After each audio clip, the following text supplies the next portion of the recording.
It's gonna be a good one. It's gonna be a good one.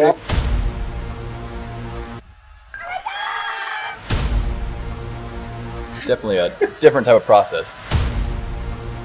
Cut down or freeze up. Being a coach's son. Jackson, of course, they keep retooling. One stone in place, a hit by pitch. Oh my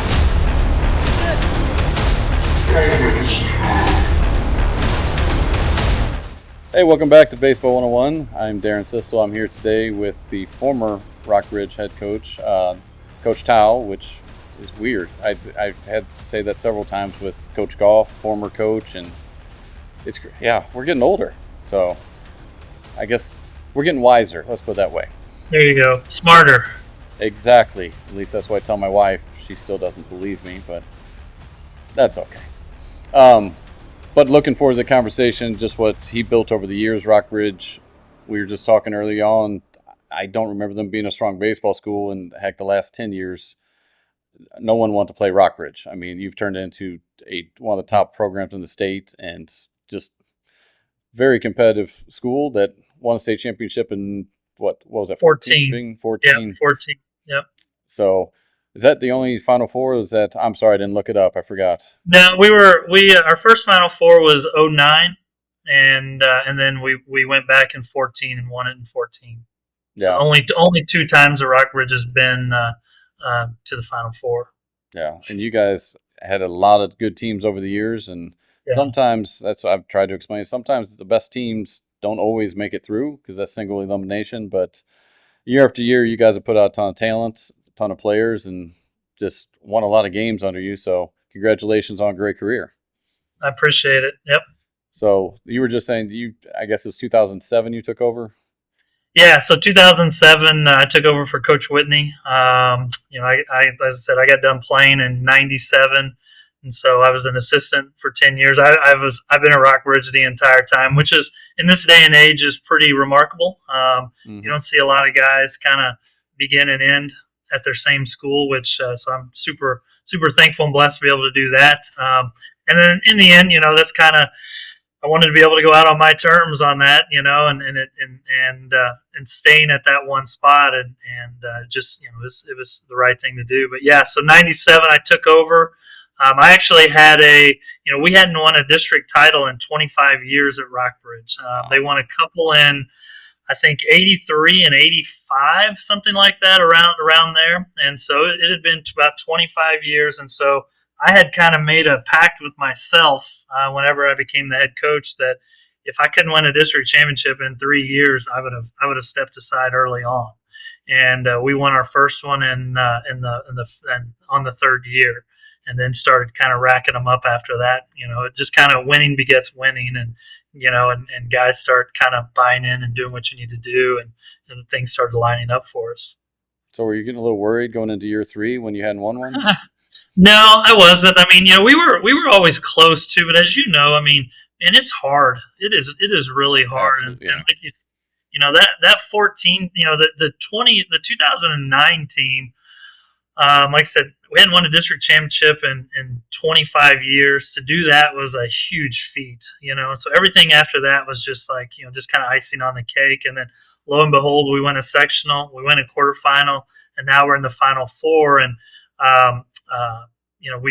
we had to play Zumwalt South, the Shirley state championship team in the semifinals, and they were loaded that year. We were not, and so they put it on us pretty good, which no big deal. And then I felt we should have won the third place game, but lost that too. I think it was a 1-run game, but the experience overall with that, I think, has kind of propelled a lot of things after to go. And as you said, even though we won it in 14, that wasn't anywhere near the best team I've ever coached. Not even close, But it was the team that things lined up the best, and they just played for each other, and things worked out for them real well. And, it was Howell that we beat in that 14 game. Yeah, I remember. Well, I remember parts of it, but yeah, it's just from the outside. I think people start judging different things about what success and winning, losing. But with the districts that shift every couple of years and the path to the Final Four shifts, the players, like pitching matchups that all of a sudden you get paired up against someone that is just lights out. It just, everything has to fall together and you have to play well every round. Yeah, Dave Wilson told me a long time ago, he goes, typically the best team will win district most of the time, but then you got to start having a little luck after that. And I think that's pretty true, even though I think we both say, man, there's other district championships we should have won and didn't. Felt like we were the best. I mean, I could go even last year, 1-0 game against Blue Springs South in the district championship, and they go on and win it all. I mean, felt like we were good enough, but, they got 2 extra base hits. We got 1, and I knew if we got 2 extra base hits, we would win. And one of their winning hit was a 4-5 hopper right over first base. Just perfect ball, and that got the only run in. So it's just hard. And you're dealing with 16 to 18-year-old kids, and you never know what's happened to them at school or wherever that day, and how motivated are they? And so there's just so many variables that go into play. But I think the top programs, though, are just the guys that consistently put those winning teams out there and give themselves chances. And there's not a lot of those. Doesn't seem like there's a lot of those guys left. It's kind of those older coaches, and I don't envy the younger guys anymore. I mean, they've got a lot that they have to deal with moving forward to try and get that longevity and to get that those winning standards. Yeah, it just takes time. You were talking about in the first 3 years you were trying to win districts. So what did you try to instill in those first couple of years to set yourself up to get that third year? Yeah, so I remember, and I don't know why, but I remember vividly on our field watching us play Hal. I don't know what year it was. It was early as an assistant, and I remember watching their style of play. And that's when Tony, he would short game and steal and and just put pressure offense on you like nobody's business. And I think, looking back, I was, my favorite team growing up was the Whitey Herzog Cardinals, the running, the stealing, the, tracking balls down, just pressure offense. And so for me, that's I think unknowingly, that's kind of how I, got my what I wanted to accomplish. And the other piece of that is, we had never lifted weights on a consistent basis as a baseball program. And so just, finding the weight room, really emphasizing the weight room. And then from there, just, okay, this is our goal. This is what we want to do. I said for a long time, I think kids have a hard time, so like for us, not having a district championship in 25 years. Well, it's easy to say, every coach before the season says, hey, what are our goals? They ask the team. Well, invariably, a lot of teams, and I cringe every time I hear it, they say, well, we want to win a state championship. Well, the problem with that is you haven't won a district championship in 25 years, so you're kind of putting the cart before the horse at that point in time. And so what I kind of took that as, okay, well, yes, our goal is always a district championship, but that's 2.5 months away. And for kids, I mean, they lose sight and track of a goal that's that far away. So we always talked about weekly goals, so, hey, on a Sunday afternoon hitting or a Monday practice, I'd say, but this week we have 5 games. I think 3-2 is a good week. If we can win 3, if we go 3-2, we're on pace to kind of do what we need to do. If we win more than that, then we banked a win in case, there was a week we didn't make it. And vice versa. If we didn't make it, well, now next week, this is our goal, but we need to make up one somewhere. And so, because I'm a big picture planner, everything's on a board was on a board in my office. What I thought we were going to win, lose, pitching, all of those things. And so I kind of had a number before season ever started, how many wins I think we could knock down. And so I just, I always thought that those weekly goals and having that fresh in their mind kept them motivated through the week and not kind of getting lost in, man, I'm tired. It's a long season. Kind of, we got a weekly goal we need to meet. Yeah. And so for you guys watching, if you have not watched Platte County, Coach Sipes and Coach Goff, it's the same flat. They both were big on weekly goals and being intentional about this is what we're trying to get done this week. And then obviously, as you start stacking good weeks together, it sets you up in the best position to win a district championship or go as far as you can. So, right. And it's one of the reasons we're doing this is you start seeing patterns of successful coaches are able to break things down into smaller pieces for teenagers to go, okay, this week our goal is to go 3-2, 4-1, whatever it is. So with those goals, how do you get much feedback or the voice of the players, or different coaches kind of approach that differently? Like, you're looking at the schedule, you see one thing. Do you ever have conversations with them about kind of what their goals are? Well, so like, for example, on a, like our tournament week, that's just a grind for everybody in that Columbia tournament, and you're coming off league games, plus you've got 5 tough tournament games, and I would come in and say, hey guys, we might be 3-3 this week. Well, sometimes they'd get upset with me, and so at times I would lowball them a little bit just to motivate them, say, well, wait a minute, why do you say that? And it kind of, as a coach, you can kind of see, okay, they're invested, they're ready to do this, or are they just going to accept average? And obviously as coaches, we want them to keep grinding and to never be satisfied. And so, every now and then I would get some feedback in the sense of, well, coach, I think we're going to do better than that. Or soon, if I said, well, we're going to go, 3-2 and we're already at, we're 3 for 3. They're like, coach, so I'm telling you, we're going to get 2 more this week. We're going to get, we're going to be a +2. And so then, at the end of games, and every coach brings their teams up, I get to say, what are we now? Well, we're +1 or we're +4. All right. They know those things. They're telling me those things. And again, it's a really easy way for coaches to gauge the temperature of their teams and their programs at that time in certain parts of the year without actually, having to have big, massive conversations with that. And I think as a coach also, it's like looking in the mirror after every game. Okay, which direction are we going tomorrow? What do I need to do without them even knowing that we're doing that? So did you pick that up from another coach, or is that just something that kind of evolved as you coached and just learned? Yeah, that's something that I just, I didn't pick it up from anyone. I mean, I've been doing it for years and years. I mean, I know I've spoke on it at clinics and stuff like that as well, but it's just something that kind of hit me one day that, man, we're trying to reach this goal of a district championship, but man, there's a lot of twists and turns between now and then.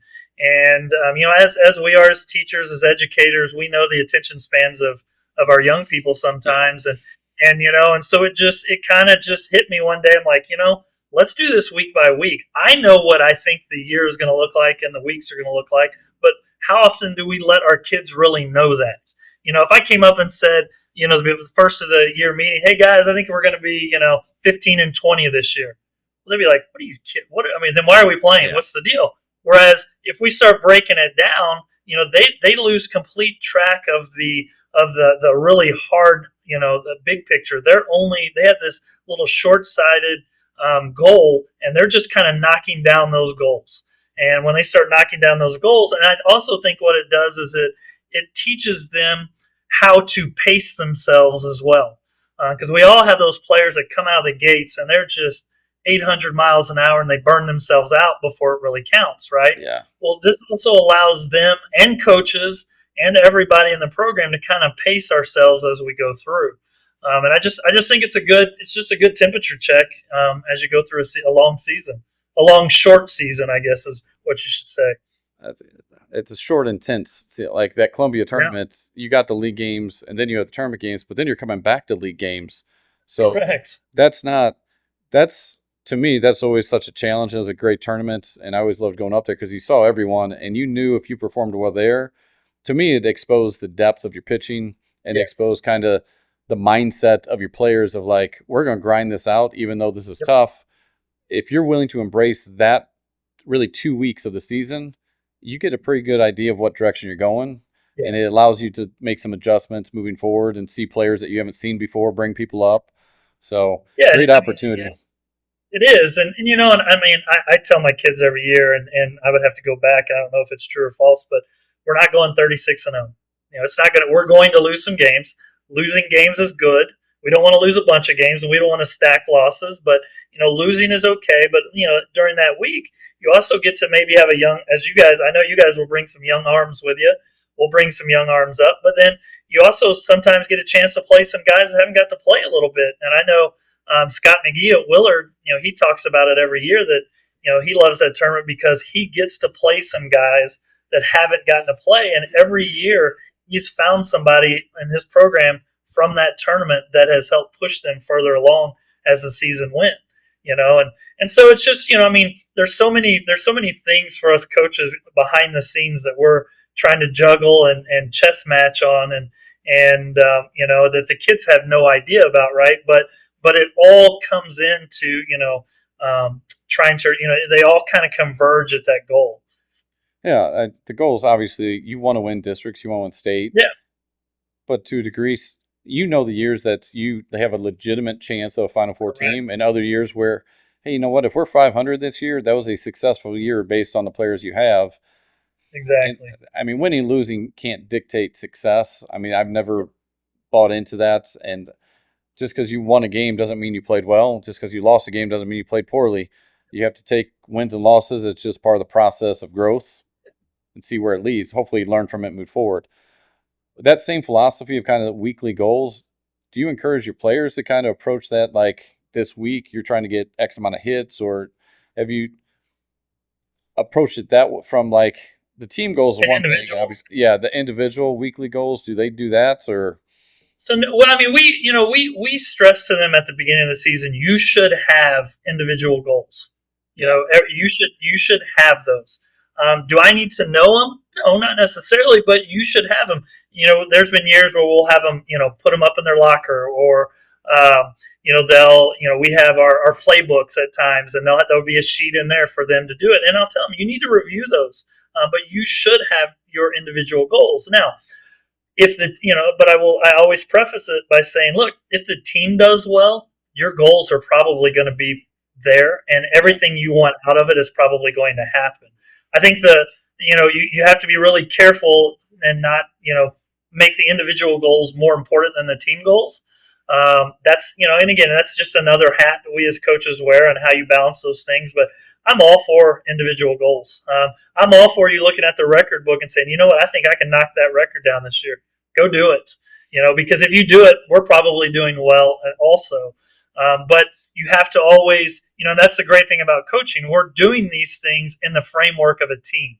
Yeah. And, because our sport, even though that guy on the mound can really dictate a lot of games, it's still a team sport, and everybody has a role and a job. And if we're kind of going all different directions on our own, well, we can get ourselves in a lot of trouble real quick. But if your goals are in the framework of the team as well, man, that's a beautiful thing. You're probably, it's a fun time, fun year.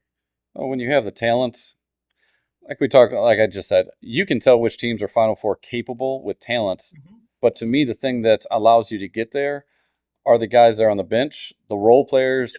How willing is the guy, the 18th guy, that he's going to be the bullpen catcher and bring energy every day and do that job well? To me, that's the team aspect.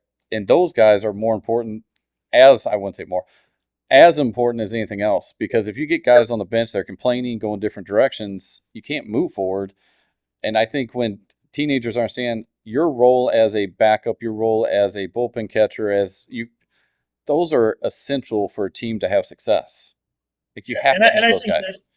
And that's where I will say, my best leaders in all my years of coaching were not my starters.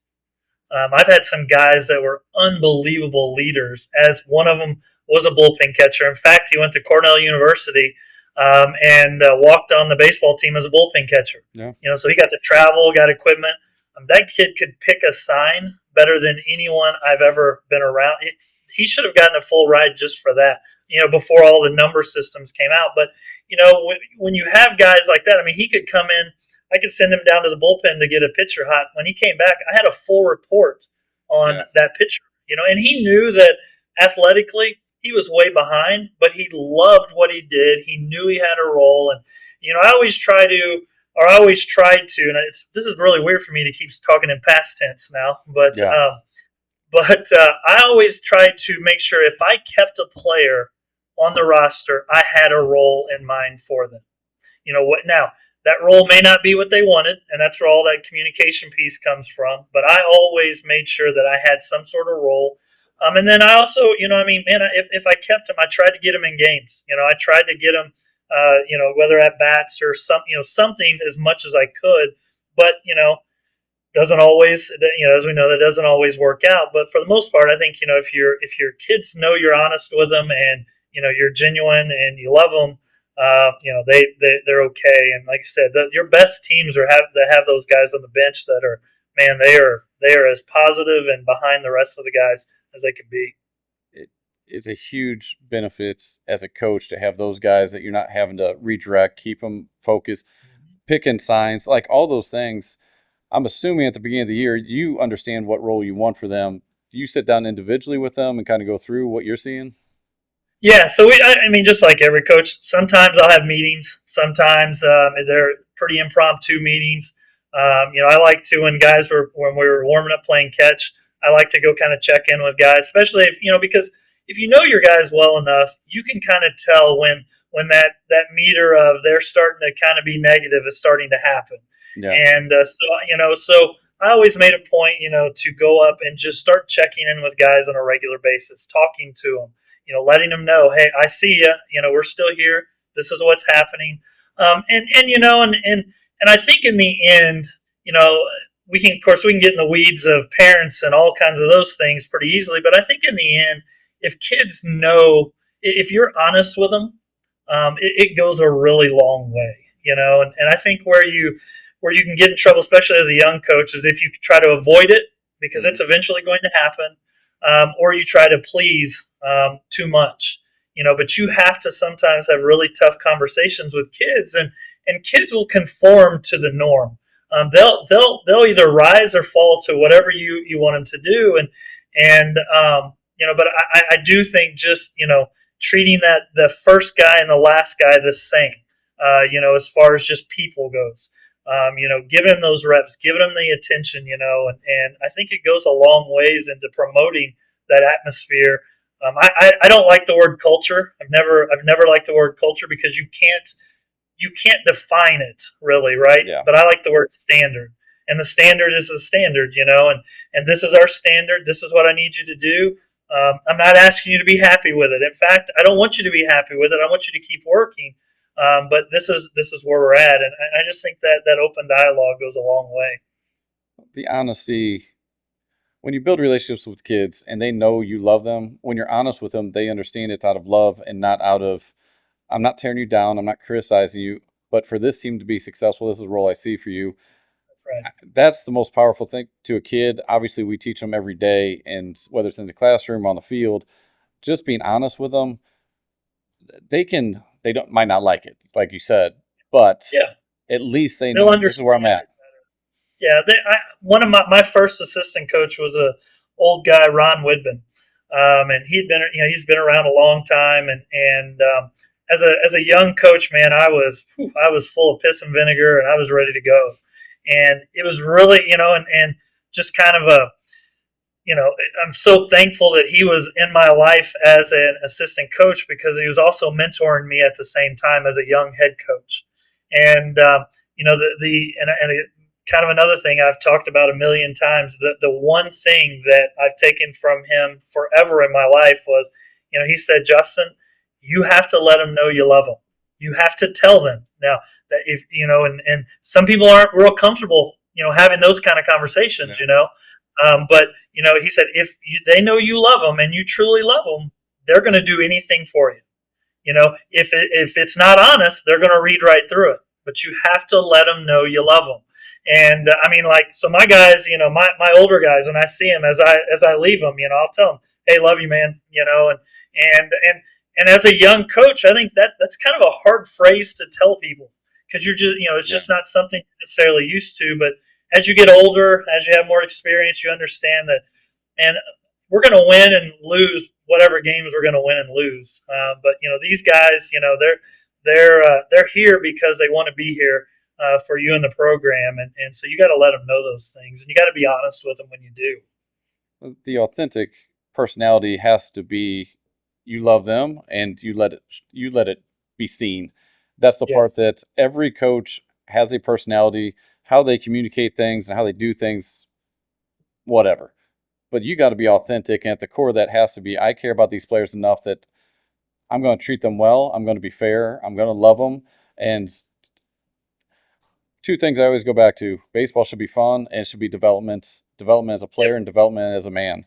And the development as a man, as a coach, obviously big picture, we see matters more than development as a baseball player. And as young coaches, I hope they start to it's funny, I keep saying young coaches because I'm like, I'm one of those guys, but I'm not. We are past that point. Right. And even when you were talking about saying love you to players, I was thinking back, that's not how coaches treated us. And I respected the coaches, but and Coach Casper was on a couple weeks ago. I love Coach Casper. Did a lot for me. I don't remember him ever saying love you. Yeah. It's just a different way. It is, but you're showing your vulnerable side too, right? You're not just this crazy, out of his mind, driving for wins. I mean, there's bigger things than that, right? Yeah. And I think that's the progression of a young coach. I did a speaking thing. It's a couple years ago and I basically did my coaching in terms of innings. And so the first few innings, man. I mean, as a young coach, I mean, I was just, in fact, where this conversation with Coach Woodman came up, we were playing Hickman in a championship of a tournament, and we were getting beat, and we were just playing awful. And as a young coach, I'm just seething because it's our rival and all of those things. And I look at him, I said, Wid, as soon as this game's over, we're going back to school. We're running and we're doing that, just what a young coach would do. Yeah. And he said, he looked at me and goes, just be patient. Let's just let it play out. Well, we hit a grand slam and went on a walk-off. And he looks at me and goes, you still want to go run? I said, no, I want to go celebrate. He said, exactly. And that's when he kind of said, Justin, here's the thing. You got to let him know you love him. And not that I didn't, but, from that point on, it's just like, man, it's kind of, a whole different world of being around young people opens up to you at that point in time. I got to watch or listen to Matt Deggs, who's the head coach at Louisiana Lafayette at the ABCA. And so I don't know if you know his story or not, but it's an unbelievable story of his baseball coaching. And he wrote a book. It's a quick, easy read. It's a great book. But, his thing is he was one of the first coaches in college, at least, I don't know, probably 10 years ago that started talking about transformational coaching and as opposed to transactional. And so I think all young coaches, we're all pretty transactional. And then as we morph into that seasoned coach, you start being a little more transformational. You start seeing the big picture. You kind of start seeing, as you're right, baseball should be fun. Let's enjoy some of this because we're not all going to get to do it for very long. And we're working with great individuals. And if we open our eyes, there's a lot of things that we could see that that the fun things that we might miss, and I tell coaches too, that still leads to winning. Because the kids are playing for a different purpose. They're not just playing; they're playing because they are 100% bought in, and it's actually more of a dangerous team than anything else. And so so it's been a really just kind of as I kind of thought back about my coaching career, just how it changed and moved and morphed into these other things. Of course, coaches are great thieves. We're taking things from everybody and trying to put it into our own. But, for me and I just always wanted to create a family atmosphere with the program, and we're a family here. We do things together. We're going to be together a lot. And families are going to have disagreements, but in the end, we all love each other and we're still family. And we did a lot of talk. We talk a lot about those things, and we kind of get that stuff out in the open and kind of be vulnerable a little bit. And I just think it's good for kids to see a coach's vulnerability at times. Well, that lesson that we coming back to development as a man, if you can't be vulnerable within your marriage, if you can't be vulnerable with your kids, you can't live authentically and model that, then how successful are you going to be within life? Because baseball for most of these kids are going into 18 or 22, well, 23, 24, depending on how many more years they give them. But you're only spending a fraction of your life playing baseball. But the lessons that you can learn from a coach that has taught you how to love and how to be vulnerable and how to be authentic, though, especially, and we see it, at 16, 17, 18, they're so impressionable. a lot of these guys have never seen a male figure say "I love you" or give him a hug or listen to him. Or they have. I mean, I was one of those guys. It was Coach Clark, one of my football coaches, is the reason I went into teaching, because it was senior night for football. My parents, dysfunctional stuff, and he knew that was going on. And he's like, "Hey, you know what? I'll walk you out for senior night if that's easier for you." And just him understanding I'm going through something difficult, and he was there to support me. That has led to me trying to help players out and trying to be there for them in that way. They're all lessons through sports that we're trying to teach. And I don't think there's any greater lesson that we can give as a coach as to more than how to love someone and care about them, which means having difficult conversations, being vulnerable, all those things that obviously that family culture that you've created. Yeah, and I mean, and we know a lot of this stuff our kids are going through, and so, and there's a lot of things, and I know you've probably been in the same boat. There's a lot of things we know about our kids that the other kids don't know about their teammates, Absolutely. and the different hats. I think the thing that people I don't know if they fail to realize, but they have a hard time remembering, is all the different hats that we do wear. Coaching baseball for a couple hours is one of the smallest hats we have. And one of the easiest. Yeah, absolutely. And obviously the most fun. Oh, yeah. But just being a dad, a motivator, like school counselor, a teacher, I mean, all of those things, a psychologist, and just a shoulder to cry on, or you get that call late at night, and unfortunately, man, I've had, like a lot of coaches, I've had some pretty tough chapters in my coaching book that I would never want anyone to have to go through. Speaking at one of my players' funerals is not something his sophomore year. Yeah, and that's just not something that. And I think all of those things, and I think when you and I when we have our kids, that changes us too.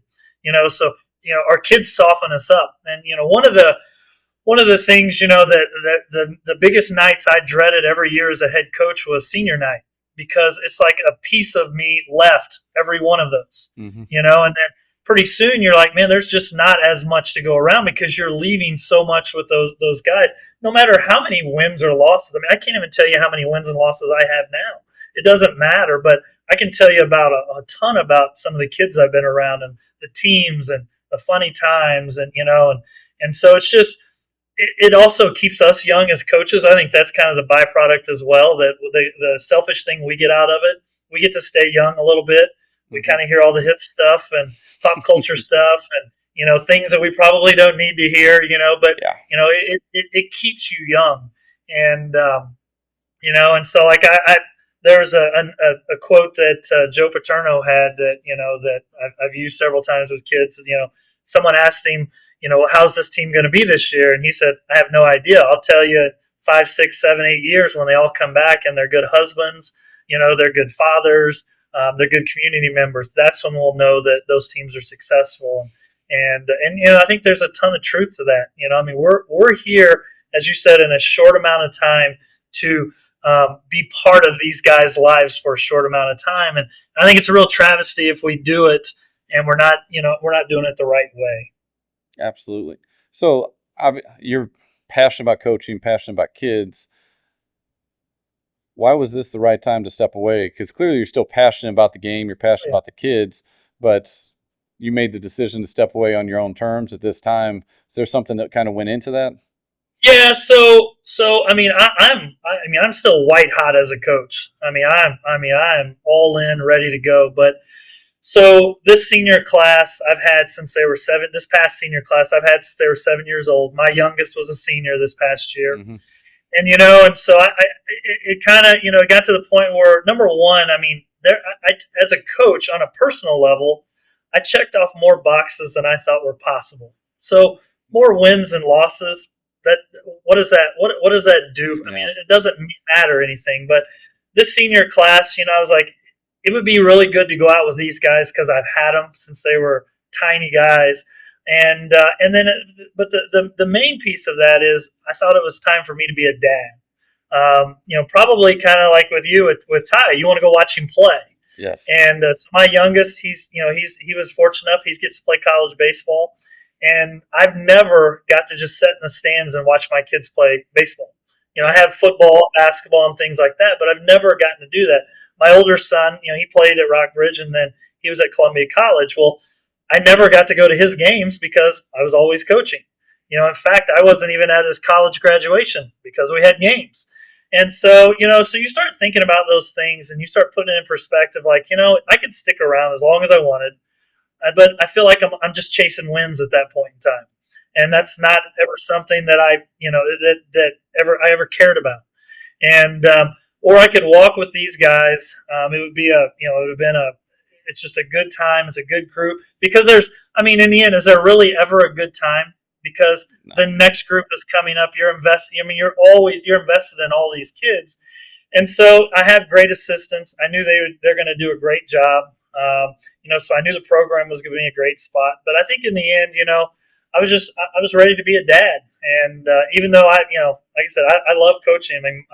I'm sitting in the stands, my brain's going 100 miles an hour on certain things. But it's a good thing. In fact, this past summer was the first summer I haven't been on a baseball field maybe since I was 4 years old playing t-ball. So it was a little strange, but it was a good strange, and it's been a fun transition. It's definitely a transition.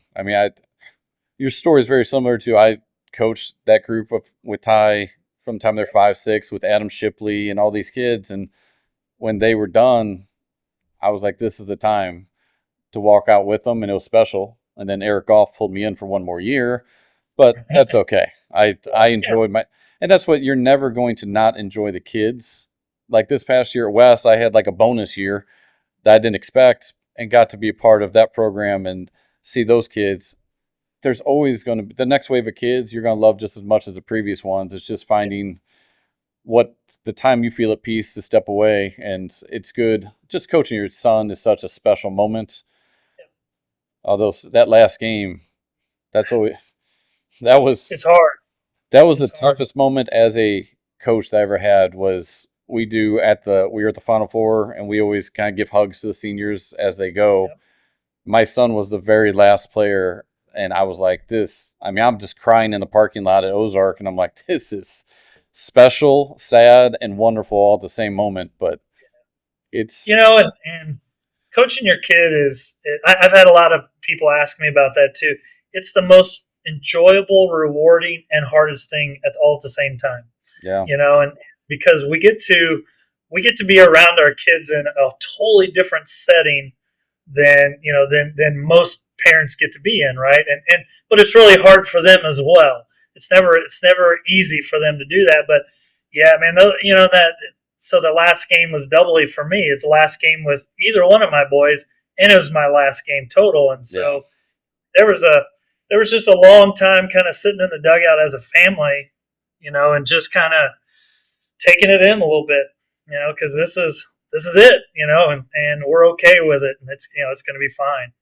It's a special moment, special season, and I was thankful I got to coach my son. I know some people, like you're saying, wouldn't want that, but to me, it allowed me to be part of his life because it's such a short time that you get to coach them. Like the youth coaches I've talked to, I'm like, guys, just step back and enjoy it because it's going to be over so fast. Yep. You losing the 8U tournament, not a big deal. Doesn't matter. It really Nobody remembers. It doesn't. And the more I try to tell these coaches to calm down, the more they just like, you don't understand. I'm like, just trust me.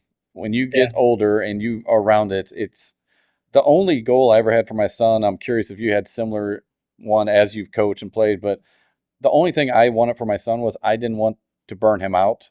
I just wanted him to enjoy the game. And as long as he enjoyed it, he played longer. Did you try to set boundaries as your boys were growing up and going through this? Yeah, so we didn't talk about Rockbridge baseball when we went home. Yeah, and so it was only at the field. Home was home, because it could. I think that's where you can get in the weeds of, man, we're making life miserable for them. And I also think the other thing is like my older son, he was also a football player. So that gave him an outlet without me. And then my younger son was a basketball player. And so it's not like I was their only coach ever, but I was their only coach in those sports or in that sport. And so, I think, as frustrated as we as coaches, when we go home, that on a bad beat or, something's not going well, and I just tried to make a point not to harp on that stuff at home. And if they wanted to go get extra, I'm here for you, but I think home had to be home. There had to be an outlet because every other kid gets an outlet, or they should, right? We know, I try to tell my parents every year, when you pick your kid up at baseball practice, don't ask them about practice. They'll tell you about it if they want to. If they don't want to tell you, they don't want to tell you, and they have to have a safe place on that a little bit so that they can kind of think and decompress and come back stronger as well. So that's where we were, just do your best, be a good teammate, and everything else kind of take care of itself. Absolutely. Hopefully some of the younger coaches trust us when we say that, but that's really all that matters. My relationship with my son now is the only thing that matters to me. And if I would have ruined it because of sports, I would have kicked myself forever because it's just sports is temporary. Yeah. So be it. So as we're finishing up here a little bit, if you were talking to a young coach that's just starting out, do you have any advice for those younger ones that's starting this journey? Yeah, so I mean, I've talked to some young coaches at times, and I think the biggest thing is you have to know what your non-negotiables are. This is your standard, this is your non-negotiable, and you can't deviate from that. Whether that is, I'm playing everybody, or I'm only doing that. I mean, that whatever your non-negotiable, you can't kind of.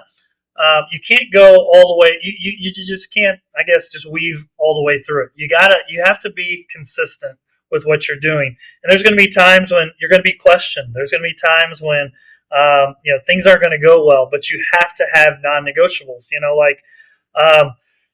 for example, I mean, just a kind of an extreme one, if there was any vaping, you were done. That's a non-negotiable for me. Because then that's more important. If you weren't going to class or you weren't doing that, you weren't playing and practicing, that's a non-negotiable for me. And so you have to have clear standards that everybody is going to follow, not just the best player or the worst player. Everybody has to follow. You have to be consistent with it. You're coaching because you already know the game. The game, that's the easy parts. Now there's practice organization and there's things that you'll learn as you go, but for the most part, the game. You can fake your way through that if you need to. But there's a lot bigger things going on. And you've got to be prepared that your phone may ring late at night one time and you're going to get some tough news that you've got to deal with. But I think you need to know what your non-negotiables are, and you have to stick with those no matter what. And you can't waver from those, and I think if you do that, you're going to be more consistent, and I think you're going to be more respected by your players too, because as we said earlier, players will read through BS faster than anybody will, and and if you're that guy, it's going to be really difficult for you, and when you lose guys, it's really hard to get them back in that sense as well. Well, players that don't have clear. They're going to push it to the limit, whatever that limit is. And even if you say the standard's this, they're going to try to push past it. And the clearer the expectations are, it definitely helps. With the discipline part of it is like, look, this is non-negotiable. You did this, here's the consequence, and you move forward. I mean, there's no arguing about it. And that's, I do think for young coaches, it's a big asset to have in there, but that means they need to sit down and actually reflect on what is non-negotiables for them personally. That's right.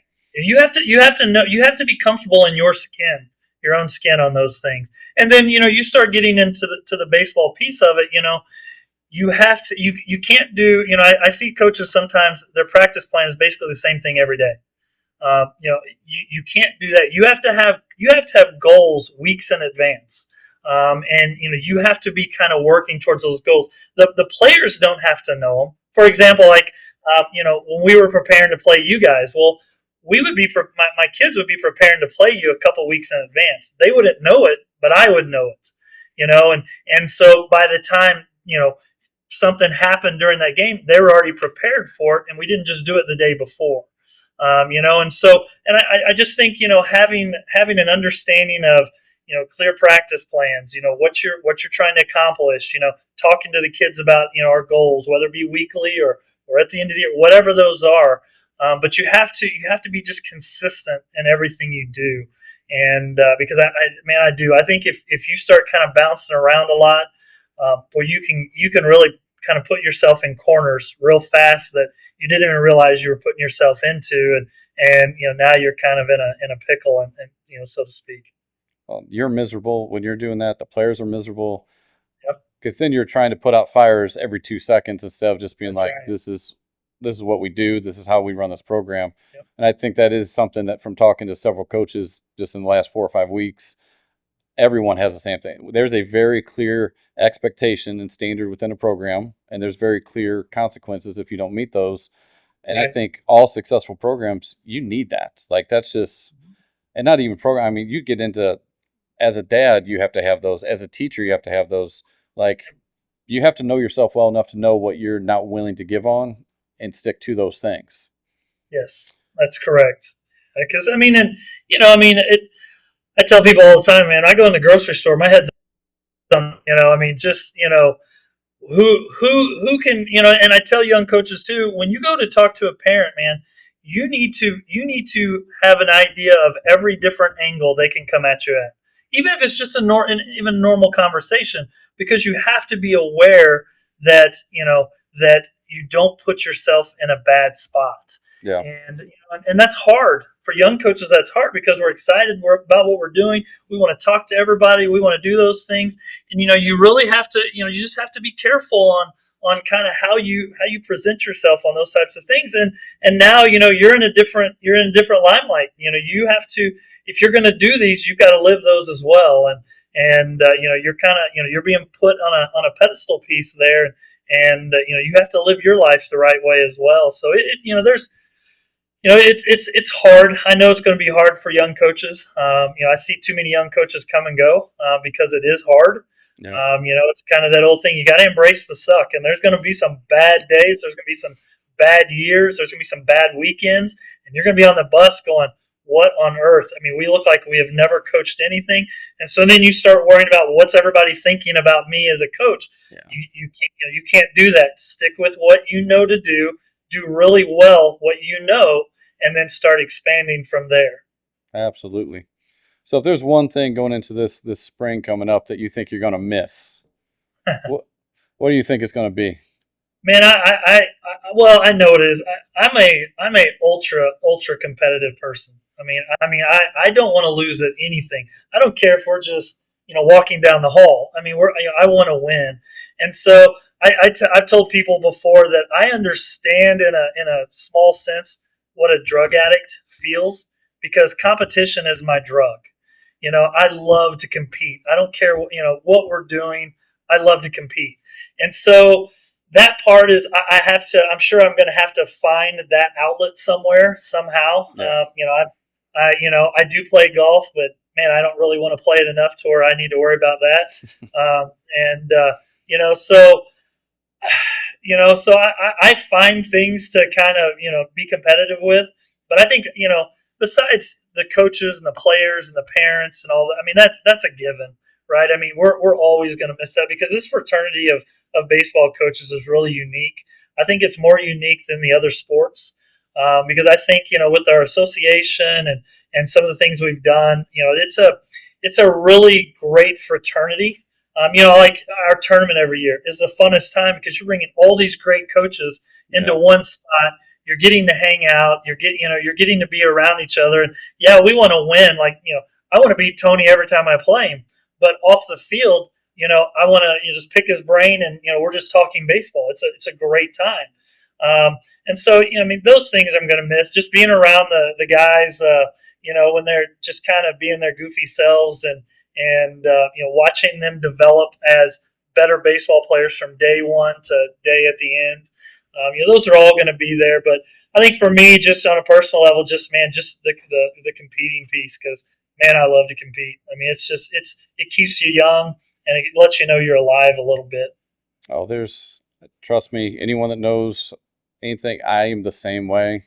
And I've tried to explain to people, I don't play for fun.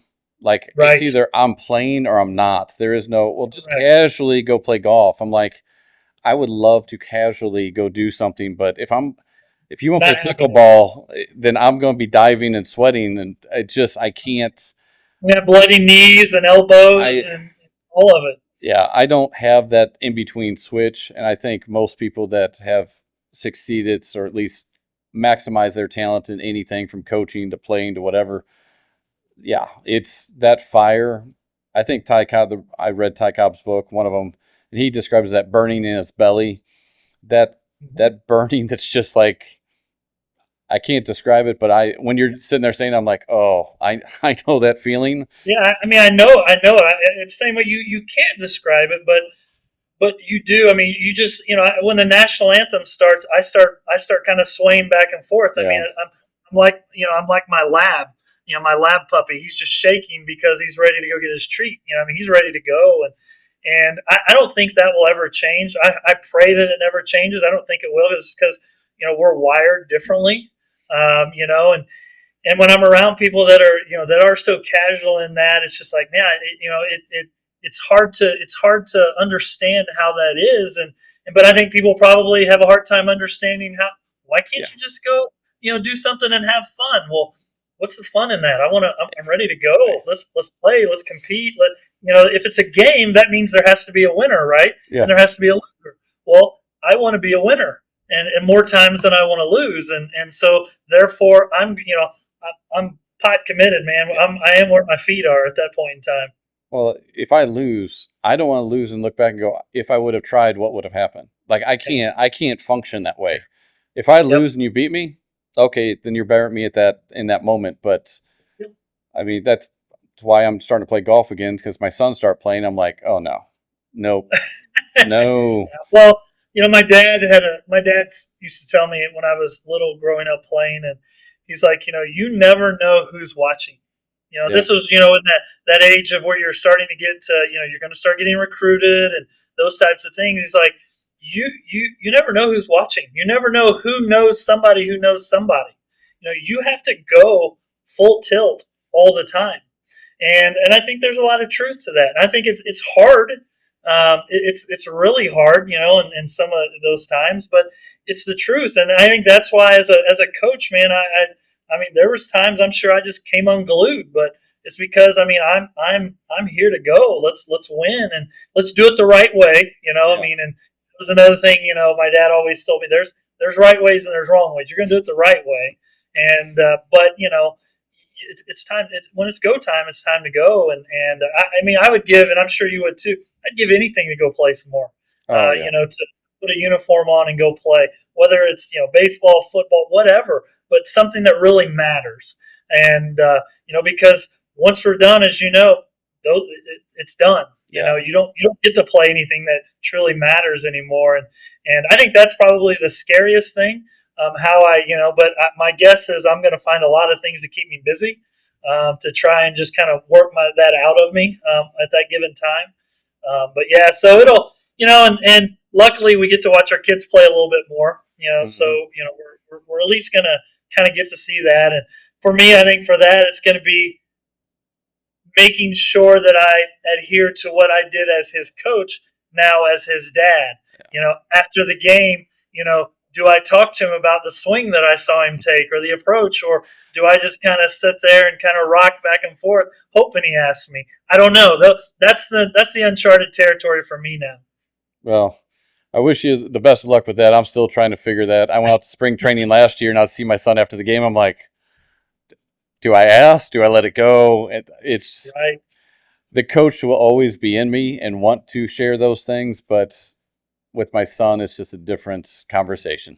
Yeah. So I appreciate you taking the time, and hopefully, I know you shared a lot of things that it's just wonderful. I mean, the kids that played for you have been very fortunate to play for someone with those standards and create the family that you did. And thank you for being part of high school baseball. It was always fun coming to Rockbridge and playing. And the last 10 years, I feel like we were there 3 times a year. So Yeah. That's good.